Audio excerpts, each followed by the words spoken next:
John Carter stood tall as the Galactic Council members stared down at him from their elevated seats. The 7 alien representatives formed a half-circle above him, their faces showing nothing but scorn.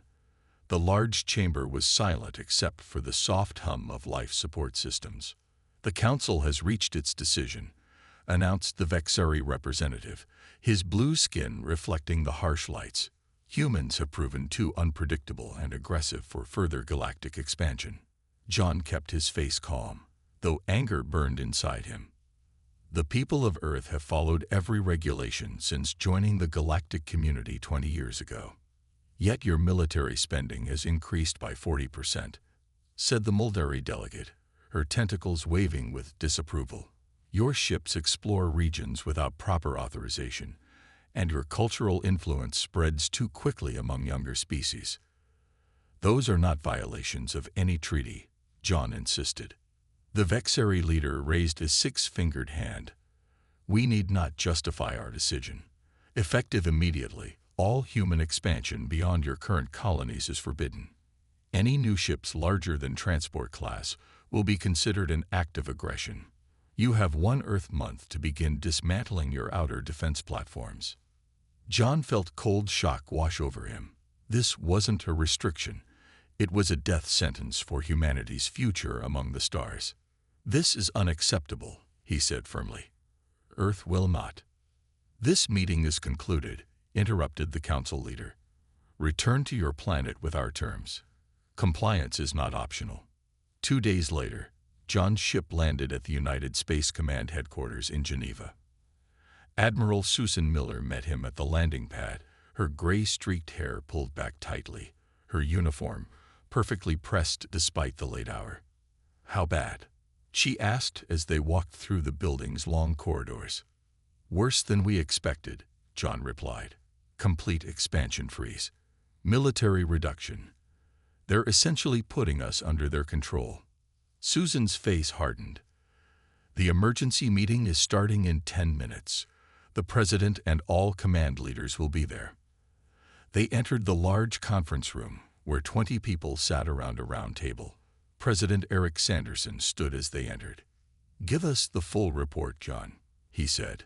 For the next 15 minutes, John explained every detail of the Council's demands. The room grew increasingly tense with each word. "They've been looking for an excuse," said General Frank Patterson, slamming his fist on the table. "Ever since we developed the new jump drive that doesn't rely on their technology. We can't fight the entire Council," warned Defense Secretary Gloria Washington. "Their combined fleets would overwhelm us in days." While the leadership argued, a young man in civilian clothes slipped into the back of the room. No one noticed him until he cleared his throat loudly. Admiral Miller turned sharply. "This is a closed meeting. How did you get in here?" "My name is Dr. Alex Wright," the man said, stepping forward. He looked to be in his early 30s, with tired eyes and dust still on his boots. "I'm the lead archaeologist at the Antarctica Research Station. Security let me in because of what we found yesterday." President Sanderson frowned. "Unless you've discovered a way to fight off 13 alien species at once, Dr. Wright, this isn't the time." Alex placed a small device on the table. It projected a hologram of what looked like ancient writing. "Sir, with all respect, I think that's exactly what I found." Alex's voice was steady despite the important people staring at him. 3 kilometers under the ice, we discovered a facility built by something that lived on Earth long before humans existed. The room fell silent. "The writing is unlike anything we've seen, but we managed to translate parts of it," Alex continued. "It mentions a weapon, a ship, actually built to protect Earth, and it tells us exactly where to find it." Admiral Miller studied the hologram, then looked at the young archaeologist. "You'd better explain everything, Doctor. Start from the beginning." For the first time since hearing the Council's ultimatum, John felt a small spark of hope. Dr. Alex Wright connected his tablet to the room's main display. The tired faces of Earth's leaders stared at the images that appeared on the screen. Pictures showed a vast underground chamber with smooth metallic walls that didn't look like they had been made by human hands. "We found it 3 days ago," Alex explained. "Our deep scanning equipment detected an empty space 2.7 kilometers below the Antarctic ice. We thought it might be a new type of cave system." Admiral Miller leaned forward. "This doesn't look natural." "It's not," Alex agreed. "When we drilled down and sent in drones, we found this facility. It's huge, about the size of 10 football fields, and it's at least 5 million years old." President Sanderson's eyes widened. "That's impossible. Humans weren't even close to existing then." "Exactly." Alex swiped to a new image showing strange symbols etched into the walls. "Whatever built this wasn't human.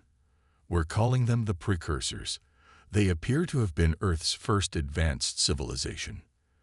The room fell silent as everyone processed this information. Humanity had encountered 12 other intelligent species since joining the galactic community, but no one had ever suggested Earth had been home to another advanced species before humans. "What does this have to do with our current situation?" John Carter asked. Alex pulled up a new image showing what looked like a star map. "We found this in what seems to be the command center of the facility. It took us 2 days to partially translate their language, but we're confident this shows coordinates to something the precursors called the Guardian." "And what exactly is the Guardian?" asked General Patterson. "Based on the symbols and context, it's a warship." Alex zoomed in on specific markings. "A very, very large warship. And it's somewhere in our solar system, in the Kuiper Belt beyond Neptune." Admiral Miller stood up. "You're saying there's an alien warship just sitting out there in our solar system, and nobody has noticed it for all these years?" "The records indicate it was placed in a dormant state," Alex explained. "Some kind of advanced cloaking technology. The facility contains activation codes and protocols. We believe the ship was left as a last defense for Earth." Dr. Kate Murphy, a specialist in AI systems who had been working with Alex, stepped forward. "The facility also contained data about the precursors themselves. They were peaceful explorers who faced a threat from beyond our galaxy. They built the Guardian as protection, but eventually had to leave Earth due to some kind of catastrophe." President Sanderson looked skeptical. "And you think this ancient ship could still work after millions of years?" "The technology in the Antarctic base still functions perfectly," Alex said. "And the power systems are like nothing we've ever seen. They don't degrade over time." Admiral Miller walked to a nearby window and looked up at the night sky. "How certain are you about these coordinates?" "Very certain," Kate replied. "We've triple-checked our translations." The president stood up. "If there's even a small chance this is real, we need to investigate immediately. The Council has given us 1 month before they expect our answer." Admiral Miller turned back to the room. "I'll prepare our fastest ship. The USV Pathfinder can reach the Kuiper Belt in 5 days with the new drive system." "I should go," Alex said quickly. "I study the activation protocols. And Dr. Murphy needs to come too. She's the only one who understands their computer systems." The president nodded slowly. "Make it happen, Admiral. Captain Lisa Rodriguez commands the Pathfinder, correct? I want your best people on this." As the meeting ended, John Carter caught up with Alex in the hallway. "Do you really believe this ship could help us against the Council?" Alex looked at the diplomat with steady eyes. "If what the precursors wrote is true, the Guardian wasn't built to fight other ships. It was built to fight entire fleets." 5 days after leaving Earth, the USV Pathfinder slowed as it entered the outer edges of the Kuiper Belt. Captain Lisa Rodriguez stood on the bridge, watching the small ice bodies drift past on the main screen. Her ship was the newest in Earth's fleet, sleek and fast, but still small compared to the massive vessels of the Galactic Council. "Are we at the coordinates?" she asked. Navigator Ben Foster checked his instruments. "Yes, Captain. This is exactly where Dr. Wright's map indicated." Lisa frowned. Outside the viewports was nothing but empty space and distant ice chunks. "I don't see anything special here." Dr. Alex Wright and Dr. Kate Murphy worked at a side console, entering the strange symbols they had learned from the Antarctic facility. According to the precursor data, the Guardian should be right here, Alex said, frustration in his voice. It has to be. Engineer Paul Jacobson, who had been studying the sensor readings, suddenly pointed at his screen. Captain, I'm detecting a very faint energy signature. It's unlike anything I've seen before. Put it on the main display, Lisa ordered. The screen showed what looked like a ripple in space, barely visible even with their advanced sensors. Kate's fingers flew over her console. I think I understand. The activation sequence isn't complete. She entered a final set of symbols. The precursors used a 3-part security system. We only had the first 2 parts from the facility. As she entered the last symbol, the space in front of the Pathfinder seemed to tear open. The crew gasped as something enormous began to appear where nothing had been before. My God, Lisa whispered. A massive ship materialized before them, dwarfing the Pathfinder like a whale next to a minnow. It was sleek despite its size, with a dark metal hull that seemed to absorb light rather than reflect it. The ship was shaped like an arrowhead, with strange patterns etched along its surface that glowed with a soft blue light. It's at least 10 kilometers long, Paul said, his voice filled with awe. Our largest battleships are barely half a kilometer. Alex studied the readings from the ship. It's in a dormant state. The power systems are running at minimum levels. Can we board it? Lisa asked. Paul pointed to what looked like an opening near the front of the giant vessel. Those might be docking bays. They're large enough for the Pathfinder to fit inside. Lisa made her decision quickly. Take us in, Mr. Foster. Slow approach. The Pathfinder moved carefully toward the massive ship. As they got closer, the docking bay doors silently opened, as if welcoming them. It's responding to our presence, Kate said excitedly. The systems must recognize human life signs as authorized. Inside the docking bay, they found space for dozens of ships much larger than the Pathfinder. Everything was perfectly preserved, without any sign of age or wear. Lisa led a team including Alex, Kate, and Paul onto the Guardian. They wore standard spacesuits as a precaution, though sensors indicated the ship had atmosphere and gravity. This technology is incredible, Paul said as they walked through a corridor with walls that glowed softly to light their way. It makes our most advanced systems look primitive. They reached what appeared to be a bridge, a vast circular room with control stations and a large central platform. This must be the command center, Alex said, approaching the platform. As he stepped onto it, the entire room lit up. Displays appeared in the air around them, showing star maps and ship systems. A soft voice spoke in a language none of them recognized. Kate quickly worked with her translator. It's asking for identification. Alex pulled out his tablet and displayed the symbols from the Antarctic facility. The voice paused, then spoke again. I've got it, Kate said. It says, Welcome, descendants. I am Sentinel, Guardian of Earth. How may I serve you? The group looked at each other in amazement. After 5 million years, the Guardian was awake and ready. While the team explored the Guardian, the situation back on Earth grew worse. Ambassador Maria Douglas stood before 3 council representatives in the main diplomatic chamber on Mars Colony. She had been trying for 2 days to ease the growing tensions. Earth requests more time to consider your demands, Maria said firmly. 1 month is not enough to reorganize our entire defense network. The Vexari representative's face showed no emotion. Your time will not be extended. We have reports that Earth has dispatched a military vessel to the outer system. This violates the spirit of our agreement.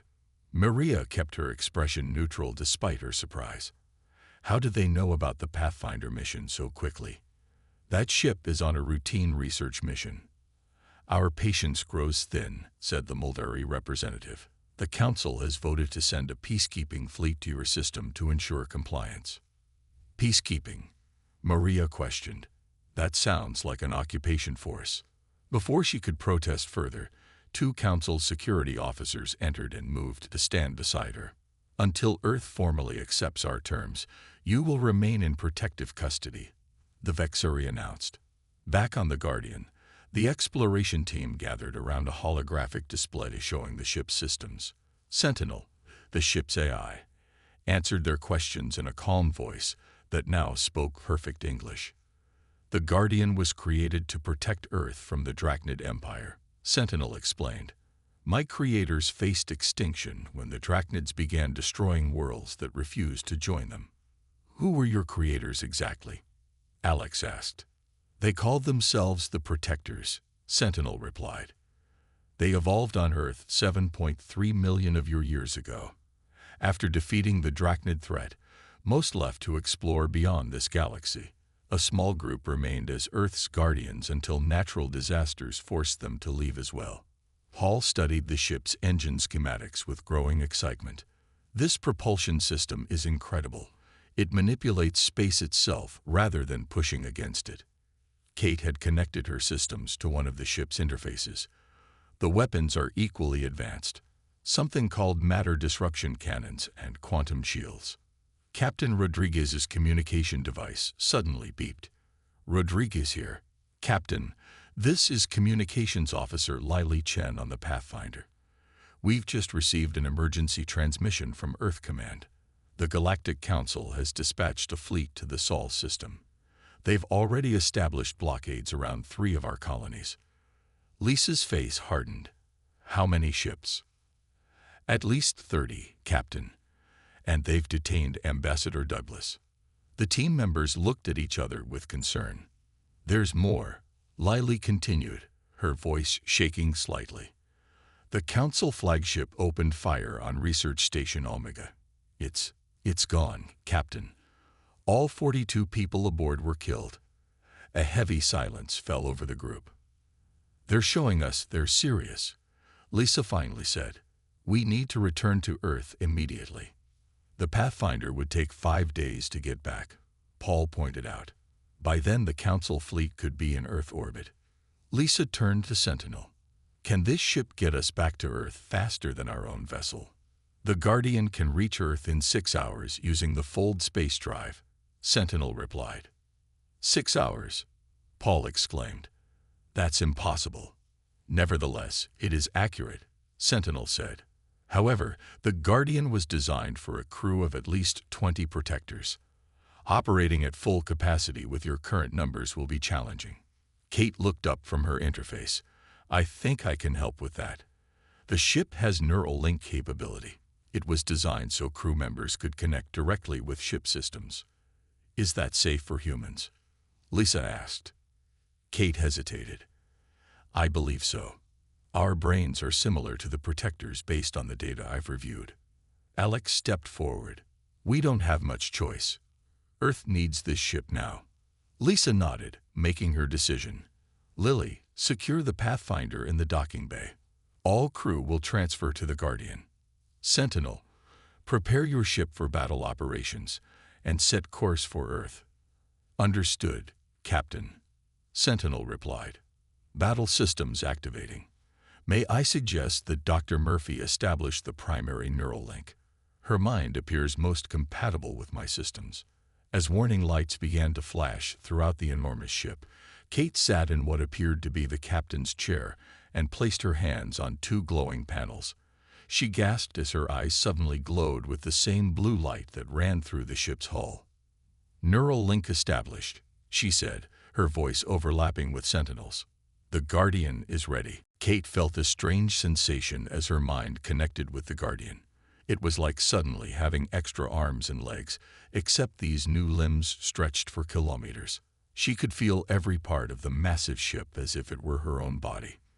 "This is incredible," she whispered. The others watched as her eyes glowed blue, matching the patterns that now raced across the ship's walls. "Are you okay?" Alex asked, concerned. "Better than okay," Kate replied. "I can see everything. The ship's systems are opening to me." Paul worked at a nearby control station that had reconfigured itself to display in English. "The weapons systems are beyond anything I've ever seen. These aren't just bigger versions of our weapons. They operate on completely different principles. Captain Rodriguez moved to what appeared to be a tactical display. Can you explain how they work? The main weapons are matter disruption cannons, Paul said. They don't destroy targets so much as unravel them at the atomic level. And the defensive systems use quantum shields that exist partially outside normal spacetime. Meaning? Meaning conventional weapons would pass right through them without causing damage, Paul explained. It's like trying to hit something that's only partly there. Sentinel's voice came from all around them. The neural link is at 40% capacity. Dr. Murphy's mind is adapting quickly, but full integration will take approximately 3 hours. Lisa frowned. We don't have 3 hours. Can we operate the ship at partial capacity? Yes, Kate answered before Sentinel could. I can already access navigation and basic defense systems. Weapons will take longer. Then let's get moving, Lisa ordered. How does this fold space drive work? Kate closed her eyes, accessing the information directly. It's not like our jump drives. The Guardian doesn't move through space. It folds space itself, bringing our destination to us. That sounds impossible, Alex said. Kate smiled. A lot of things about this ship seemed impossible 6 hours ago. The massive engines at the rear of the Guardian began to power up, glowing with intense blue energy. The ship moved away from its hiding place, accelerating rapidly despite its enormous size.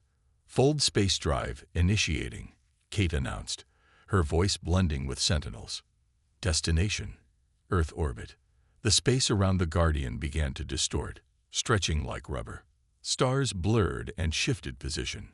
There was a moment of disorientation for everyone except Kate, and then suddenly the blue marble of Earth filled their view screen. We're home, Lisa said in amazement. That took less than 5 minutes. But the view of Earth was partially blocked by the shapes of Council ships, at least 20 vessels in defensive formation around the planet.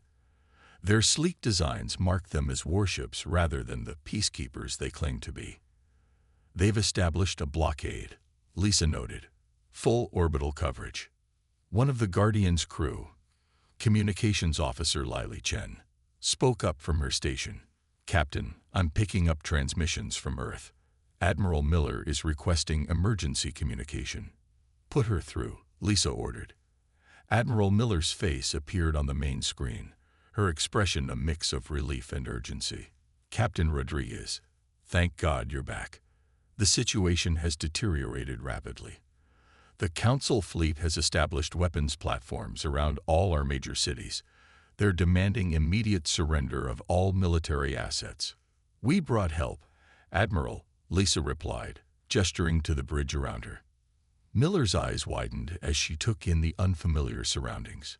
Is that? You found it? Yes, Mom. We're aboard the Guardian now. Then you need to know. The Council flagship just issued an ultimatum. We have 1 hour to begin disarming, or they start targeting military bases. They've already disabled 3 of our defense satellites. President Sanderson is preparing to address Earth's population. A new alarm sounded on the Guardian's bridge. Paul checked his console. 6 Council vessels have broken formation, he reported. They're heading straight for us. Kate's eyes flashed brighter as more of the Guardian systems came under her control. They've detected us, scanning us.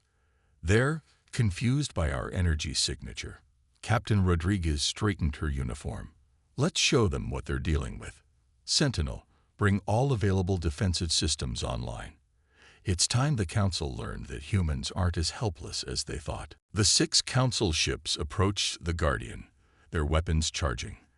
They were sleek vessels with pointed fronts and glowing engines, each about half a kilometer long. Next to the Guardian, they looked like tiny fish approaching a whale. They're hailing us, Lily reported from her communication station. Put them through, Captain Rodriguez ordered. A stern-faced Vexari commander appeared on the screen. His blue skin wrinkled in confusion as he saw the humans on an unfamiliar bridge.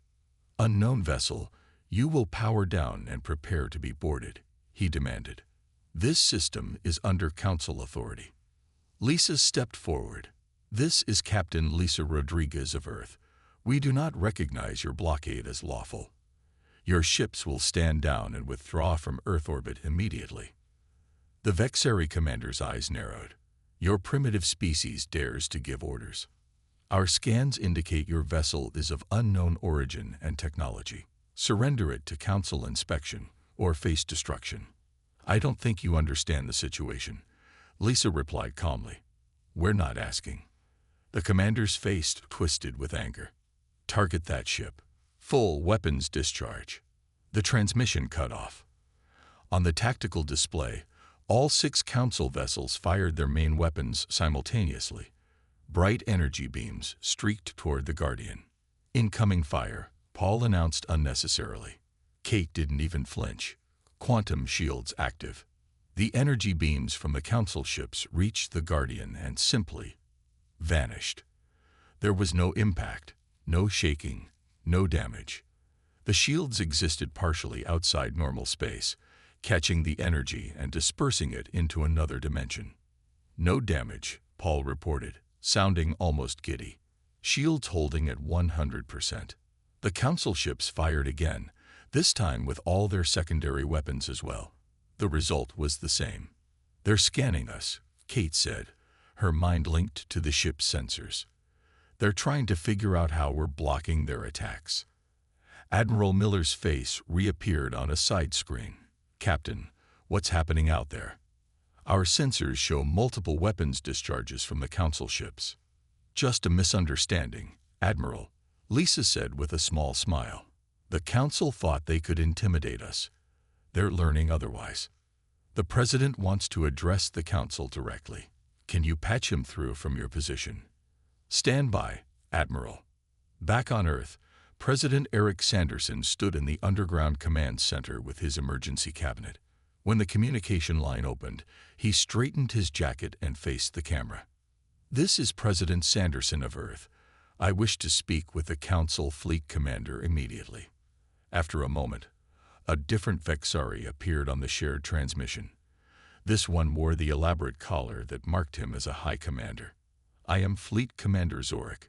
Your time for negotiations has passed, human. We await your surrender. That's not going to happen, Commander, Sanderson replied. Earth will not surrender to bullies, no matter how advanced your technology might be. Zorik laughed, a harsh sound. Your bravery is pointless. Look to your skies, human. My fleet can reduce your cities to ash. Perhaps you should look to your own fleet, Sanderson suggested. On the Guardian's bridge, Lisa nodded to Kate. Show them what we can do. Non-lethal demonstration only. Kate's eyes flashed brighter as she accessed more of the Guardian systems.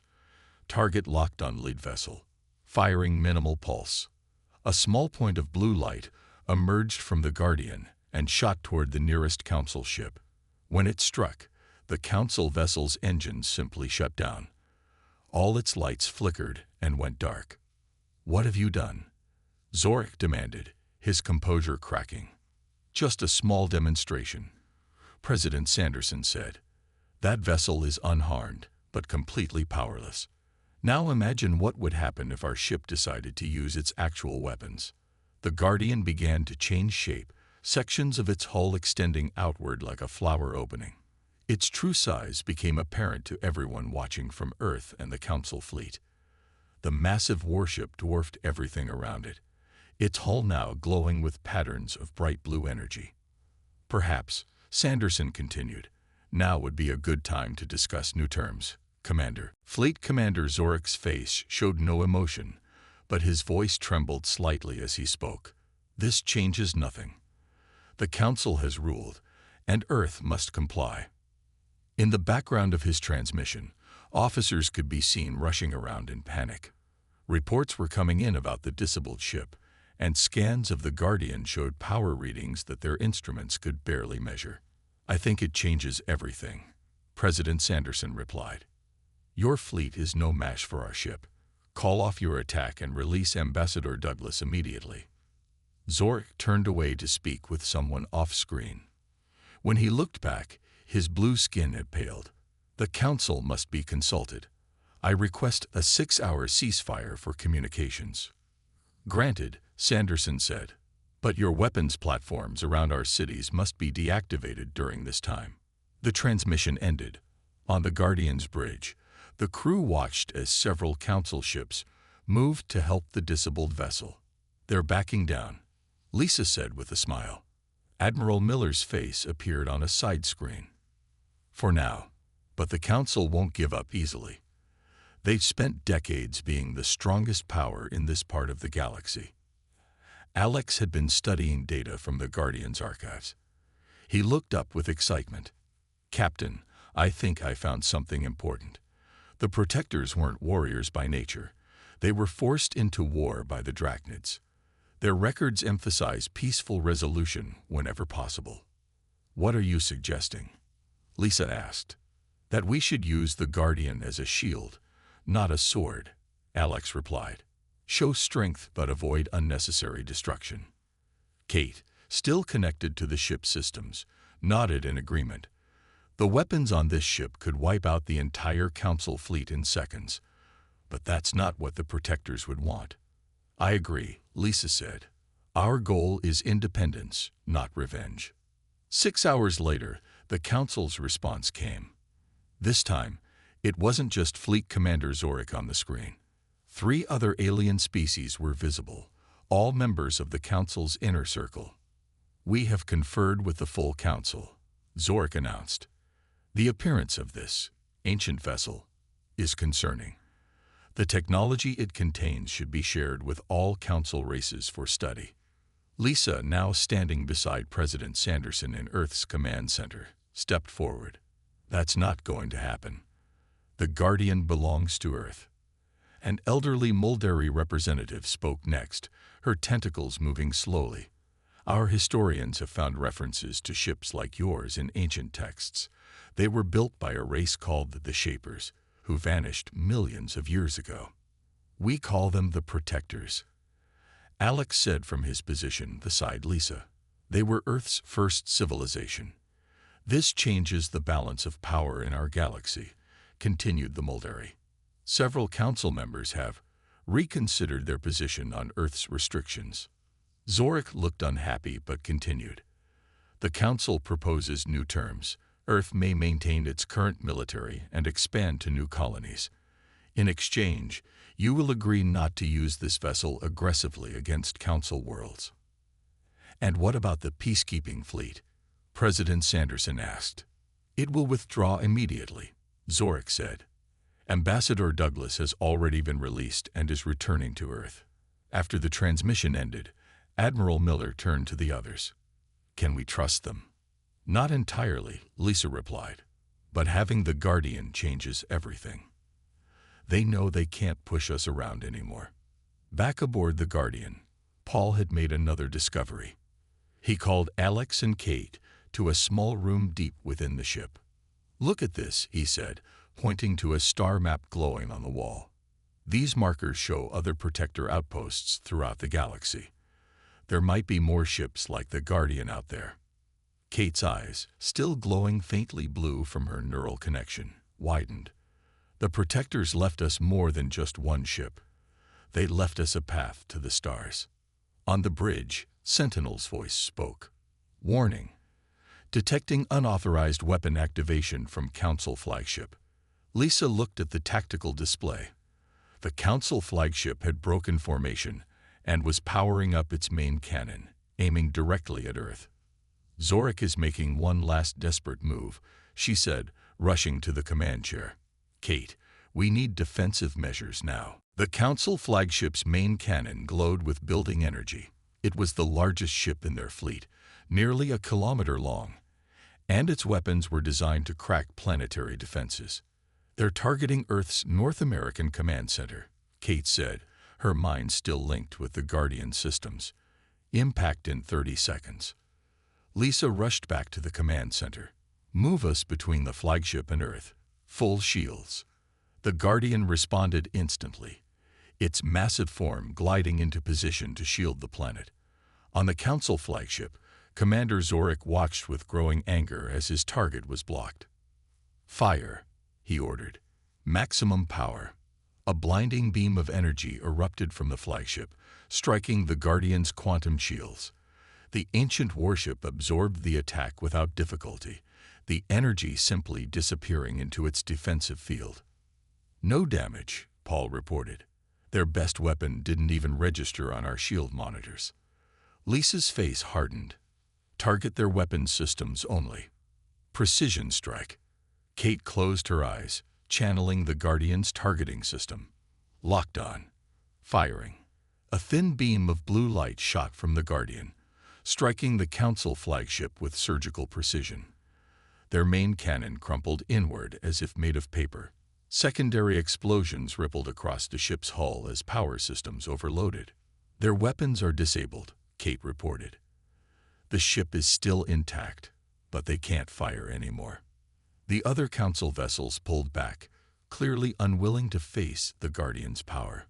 On Earth's communications channel, angry voices could be heard as other Council members denounced Zorik's actions. He acted without authorization. The Muldari representative insisted. The Council did not approve this attack. President Sanderson stood firm. Whether he acted alone or not, this proves Earth needs the Guardian for protection. We will not give up our right to defend ourselves. In the days that followed, a new agreement was reached. The Council withdrew its forces from the Sol system. Earth was granted full membership rights and the freedom to expand its colonies. Several Council races even requested closer ties with humans, impressed by their restraint and victory. 1 week after the confrontation, the crew of the Guardian gathered on the bridge. Admiral Miller joined them via hologram from Earth. The President has asked me to extend his personal thanks to all of you, Miller said. Your discovery and actions saved Earth from subjugation. Lisa nodded to her crew. We just did our duty, Admiral. The real heroes are the protectors who left this ship for us to find. Speaking of which, Alex said, stepping forward with Kate and Paul. We've been studying the star maps showing other protector outposts. Some may contain more ships or technology. Kate, now able to disconnect from the neural link when needed, displayed a holographic map. We've identified 5 locations that seem particularly important. The nearest is about 20 light-years away. The President has authorized a mission, Admiral Miller said. The Guardian will lead an expedition to these outposts.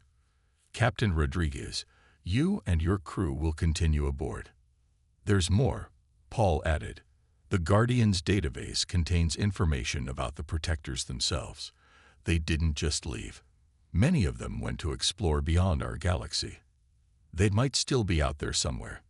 So our ancestors among the stars, Lisa said thoughtfully. Perhaps someday we'll find them, Kate said. But first, we have a galaxy to explore and allies to make. 2 days later, the Guardian hovered above Earth one last time before departure. Its massive form had become a symbol of hope and protection for humanity. Aboard, the expanded crew prepared for their journey. Course set for the Rigel system, Kate announced, her eyes glowing softly as she linked with the ship. Fold space drive ready. Lisa looked around at her crew, then gazed at the beautiful blue planet below. The Galactic Council thought they could push humans around and keep us contained. Instead, they helped us find our true heritage among the stars. She settled into the command chair and gave the order that would start humanity's greatest adventure. Let's see what's out there. Engage Fold Space Drive. The Guardian's engines flared bright blue as the ship disappeared from Earth orbit, carrying humanity's representatives into the vast unknown, no longer as the galaxy's newcomers, but as the returning children of the protectors.